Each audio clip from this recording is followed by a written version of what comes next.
So it's got to have come then from the environment.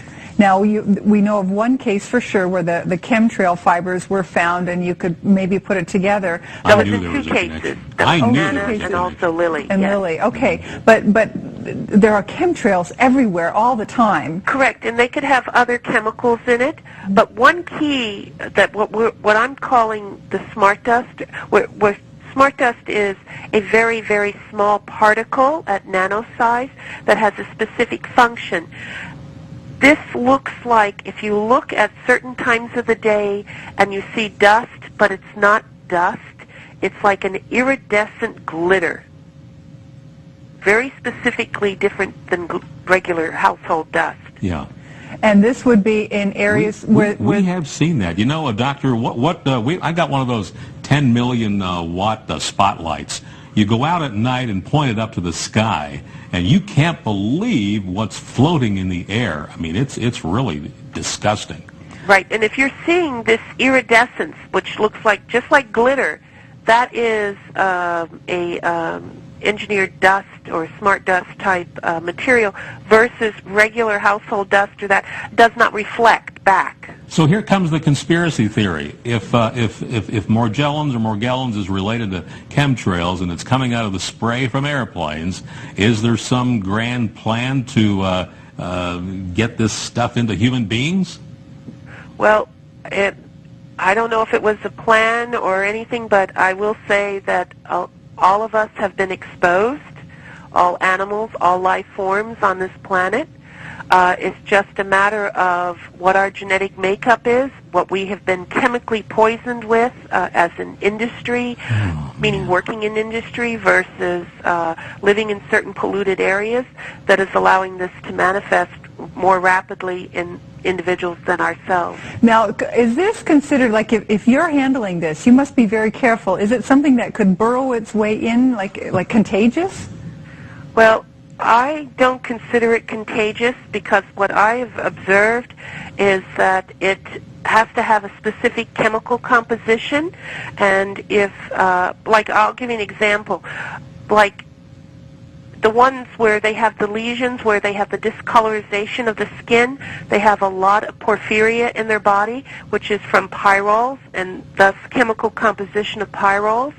And I basically know that it's a man-made machine, as I call it.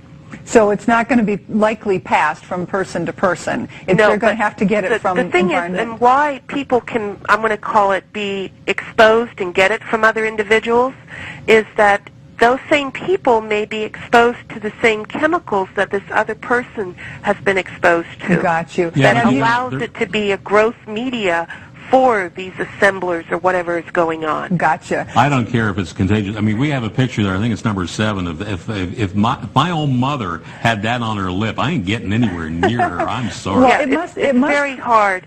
And also, being that there's technology where these, what we call liquid crystals, meaning that they're crystals where they have different DNA, just as I said earlier in my early papers and other shows that I've been on, where they have DNA plasmids.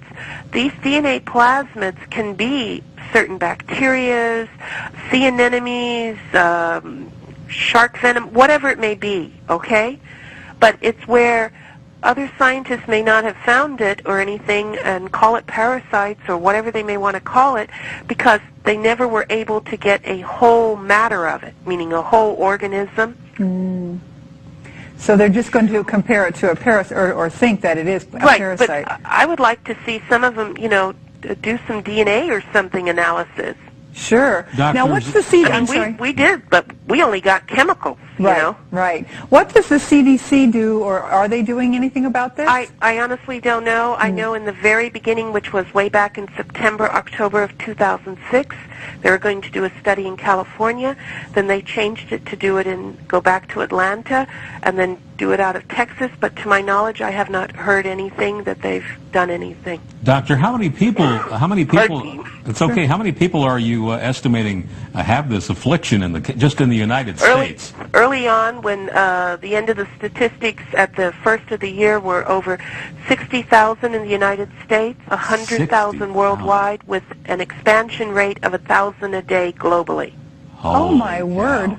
Now, you said 60,000 in the U.S. Is there any specific part of the country? It seems more likely... 26% is in Southern California.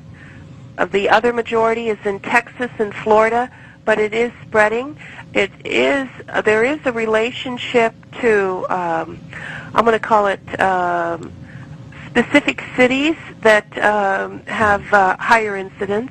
And you know, a friend of ours who's a chemtrail expert in Los Angeles says the chemtrail spraying there is just out of control.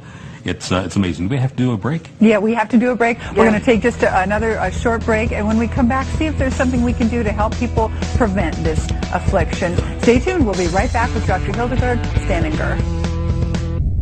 Okay, we had another question from the control booth, and I think this is a pretty good one. If these fibers or whatever they are nano robots are falling from the sky somehow, can they somehow embed themselves in plants? Has there been any evidence so that when we ate something that had landed on, we could get it that way? Yes, there has been evidence early on from plants, animals, even seafood. Oh, for heaven's sake. Meaning it's global. It is raining.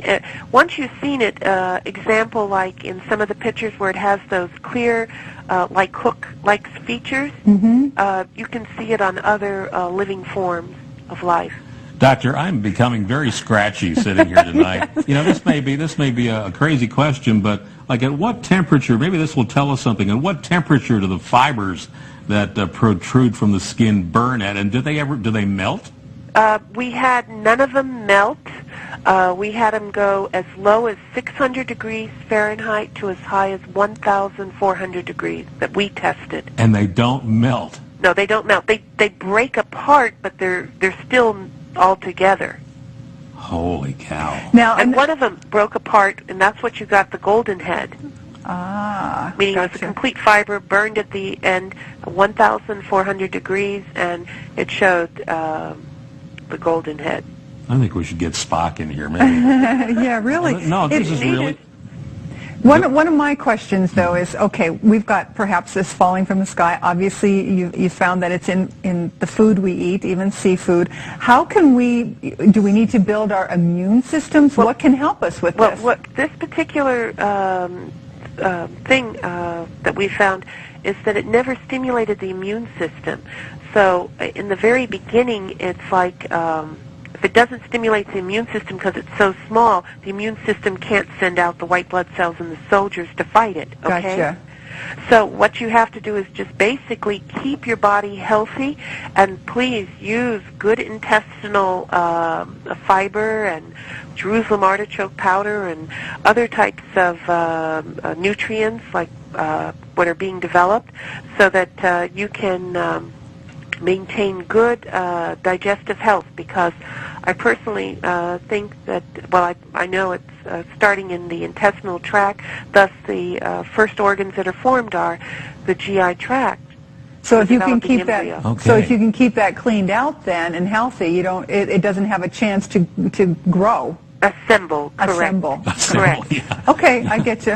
So right, and that's with any chemical. Right. You've got to remember that 35% of the minimum absorbs back into the intestinal tract. So keep your digestive system in good health, doctor. Maybe some colon cleanse or yogurt, live cultural yogurt will help. Correct. Right. We'll be running out of hemp time. oil, right. The new hemp fibers. Perfect. Doctor, we need to say goodnight to you. Thank you. Thank you very much for having me on. What an incredible bunch of when you get news, will you please let us know and we'll get you back on the show? Yes, because we are working on countermeasures, and there is hope definitely out there. Okay? Thank you. Thank Good you night. very much. Good night. Bye-bye. Well, if that doesn't creep you out, I don't know what will. Unbelievable. I knew there was a connection between chemtrails and this Morgellons, and finally, a leading environmental toxicologist has proven it. Good night, everybody, and remember, the truth is out there.